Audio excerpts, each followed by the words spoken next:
jika kita kemudian menelisik ya jejak-jejak artefaktual di dalam kebun jagung ini, menurut cerita tutur yaitu ada semacam tulisan Jawa kuno, entah apa bacanya. Mari kita telusuri, mungkin kita akan berusaha ya untuk mengungkap, menyibak, dan bagaimana cara leluhur kita dalam memperingati sebuah hal tentang isi prasasti tersebut.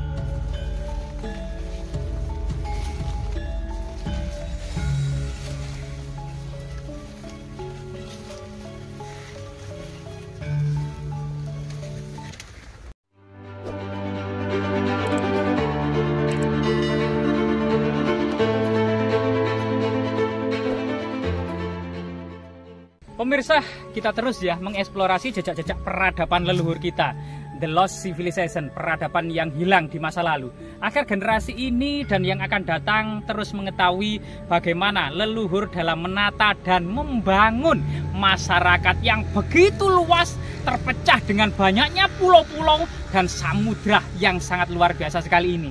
Jadi kita akan menelusuri jejak-jejak peradaban kuno yang ada di lokasi ini.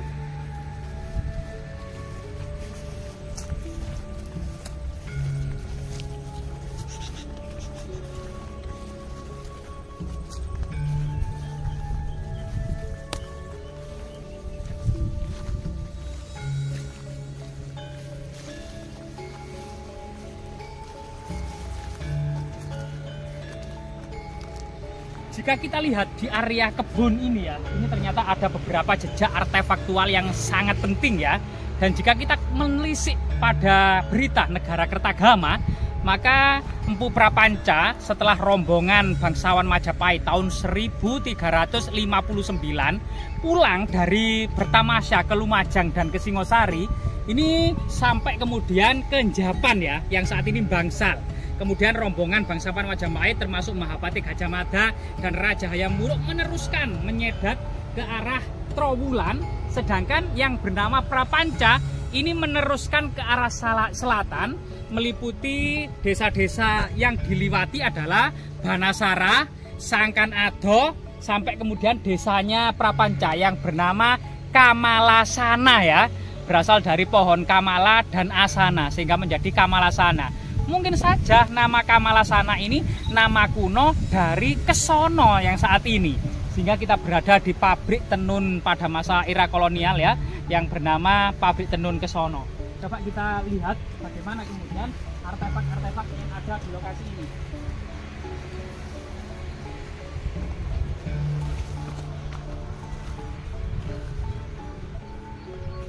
Jadi di lokasi ini sebenarnya banyak sekali ya fragmen tembikar keramik Tiongkok ya, di di sawah-sawah ini, termasuk kemudian berbagai macam pecahan tembikar ya.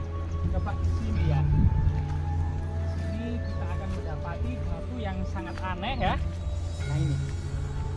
Nah, di sungai ini biasanya ada semacam struktur ya, struktur batu bata kuno ya, yang saat ini mungkin tertutup semak belukar. Mari kita cari.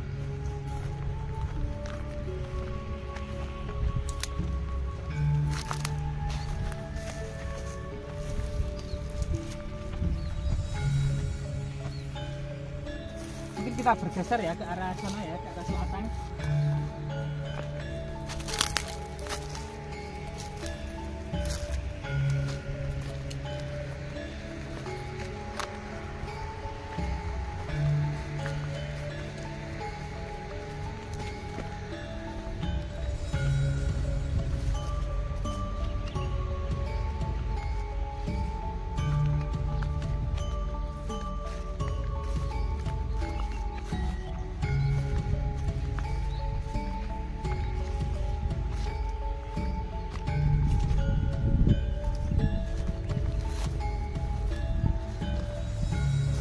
Salah satu fragmen batu bata kuno yang ada di lokasi ini memang cukup tebal ya. Jadi mungkin saja batu bata kuno ini adalah era Prah Majapahit atau masa Singosari ya. Mungkin batu bata ini ya. Nah ini cukup banyak sekali ini. Dan dikumpulkan dalam sebuah di atas batu yang sangat misterius.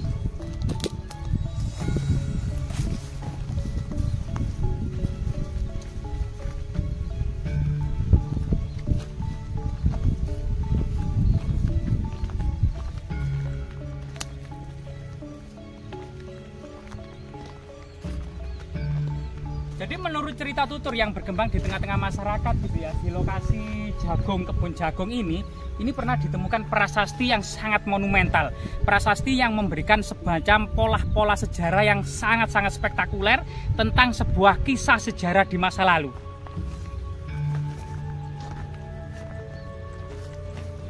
Mana ini jalannya ya? Berarti kita harus melompat ini.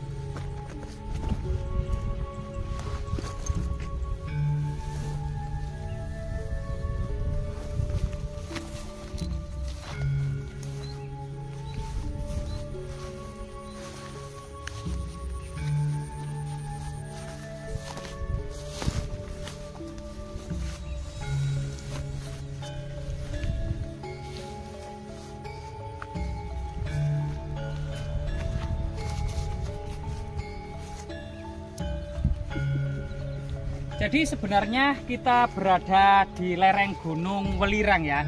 Jadi sebelah selatan itu adalah Gunung Welirang, dan memang Gunung Welirang ini sudah menjadi perhatian dari para penguasa dinasti Medang atau dinasti Isana, Empu Sindok, di mana kemudian tahun 935 sudah dibuat bendungan ya, Ikatrini.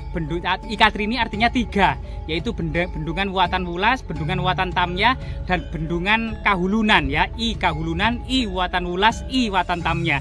Ini pada tahun 935, sehingga kemudian saluran irigasi yang dibuat oleh penguasa di abad ke-10 ini terus dipelihara, terus dilestarikan untuk mengairi sawah-sawah yang luas ini, untuk menjadikan tanah-tanah di sini memang bisa diairi dengan saluran irigasi yang dibuat sejak abad ke-10. Diduga sebelumnya juga sudah dibuat ya, dan ini menjadikan desa-desa tentunya terus bisa kemudian menumbuhkan tanaman tanpa mengenal musim. Nah, dari sinilah kemudian meskipun puncak musim kemarau, tanah-tanah ini tetap bisa menumbuhkan makanan.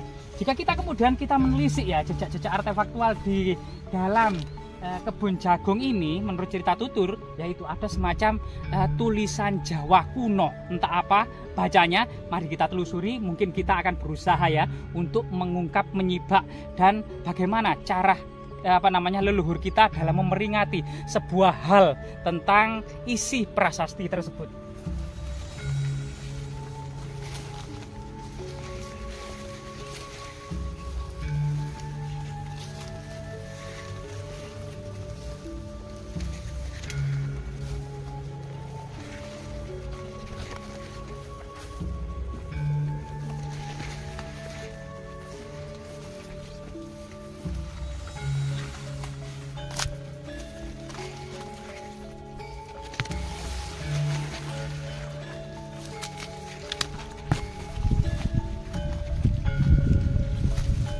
Jadi ternyata kita sudah menemukan jejak tulisan Jawa kuno tersebut ya, di sini temannya.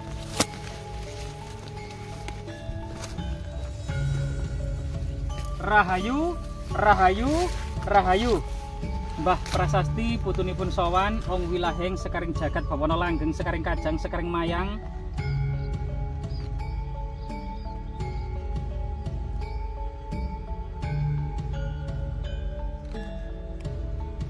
Nah, coba kita bersihkan ya dari rumput-rumput liar.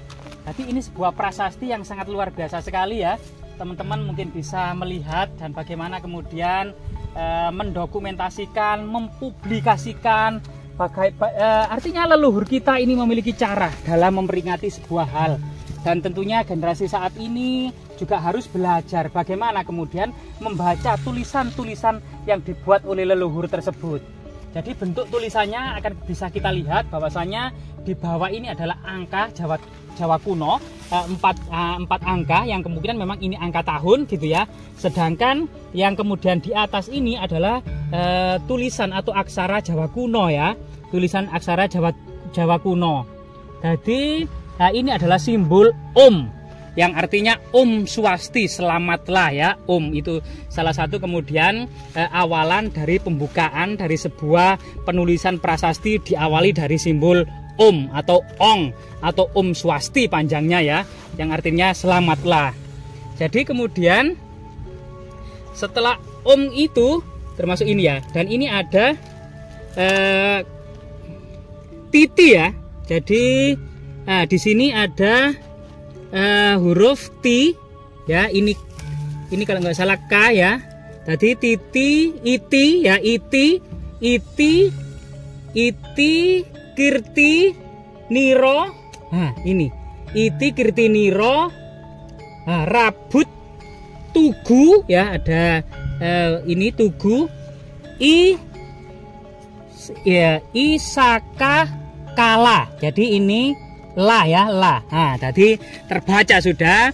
Jadi terbaca Iti, Kirti, Niro, Rabut, Tugu, Isaka, Kala. Nah, akan terbaca seperti itu. Jadi tidak ada versi yang lainnya. Kalau teman-teman punya versi yang lainnya ya nggak masalah. Jadi ini adalah versi kita, dan kita membacanya adalah Iti, Kirti, Niro, Rabut, Tugu, Isaka, Kala, 1197 saka. Artinya ya, telah ditegakkan Rabut, Tugu. Kemungkinan memang ada Linggayoni ya. Tugu itu juga nama lain dari Linggayoni yang merupakan unsur-unsur dari pemujaan Siwa Sidanta. Kemudian Tugu, Isaka, Kala pada tahun Saka Kala ya, pada tahun Saka 1197 Saka atau pada tahun 1275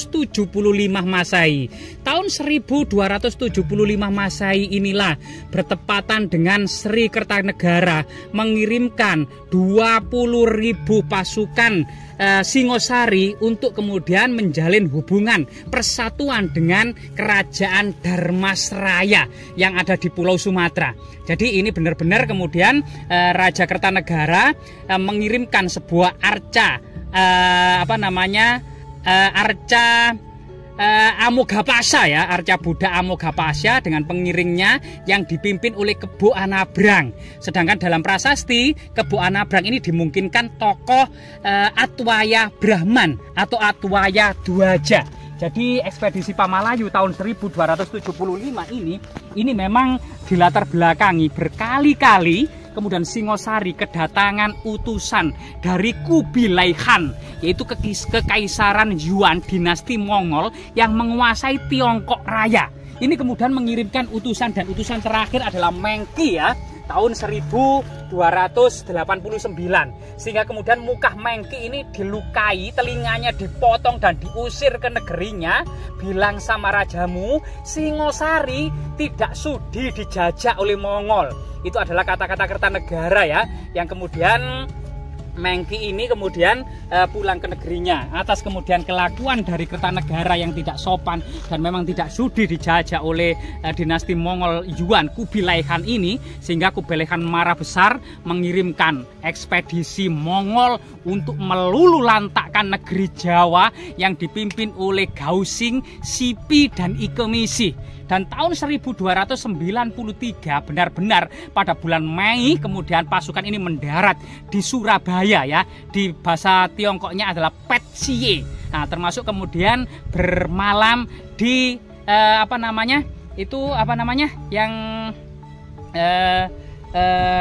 bermalam di Surabaya ya, di Petsie. Ada salah satu desa yang bernama Pacekan ya, yang bernama Pacekan. Pacekan itu diduga adalah semacam prostitusi era kerajaan Majapahit ya, Pacekan. Nah, di sini kemudian pasukan Mongol disambut oleh Arya Wiraraja atau Arya Adikara dan orang-orang Majapahit untuk bergabung menjalin persahabatan guna kemudian melululantakkan Jaya Katwang. Karena ternyata tahun 1292, 1 tahun sebelum kedatangan pasukan Mongol, terjadi kudeta dari raja daerah Gelang-Gelang yaitu Jaya Katwang untuk kemudian menaklukkan Singosari, raja pusat. Ini karena semata-mata ternyata memang kondisi Singosari ini kekosongan pasukan karena dikirimkan dalam ekspedisi Pamalayu tahun 1275 ini. Kemungkinan memang dalam ekspedisi Pamalayu tersebut membutuhkan banyak kemudian semacam persediaan bekal dan makanan ya untuk dalam mengantarkan pasukan ini menuju Melayu, sehingga kemudian kemakmuran yang ada di lereng utara Gunung Welirang ini diduga mensupport ekspedisi Melayu, baik itu dalam pemuda-pemuda yang potensial untuk kemudian meningkatkan jumlah pasukan dan besarnya kekuatan militer Angkatan Laut, serta kemudian lumbung pangan yang sangat diperlukan dalam kemudian ekspedisi Melayu tersebut.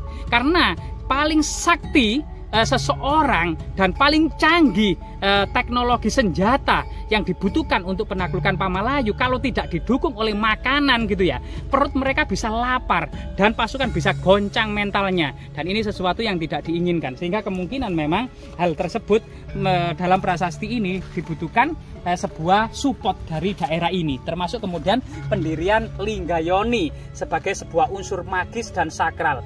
Karena bagaimanapun juga kebutuhan teknis dan strategis yang dibutuhkan oleh pasukan Singosari dalam kemudian ekspedisi Pamalayu dan penaklukan Nusantara tetap juga kemudian didukung aspek-aspek magis dan religius. Ini merupakan landasan spiritual, landasan peradaban, dan landasan kosmologi bagaimana mental pasukan Singosari itu agar tetap kemudian bahwasanya penaklukan Nusantara ini merupakan aktivitas suci, aktivitas religi, sehingga kemudian yang menjadi yang terbunuh dalam peperangan itu akan kemudian muksa atau masuk surga.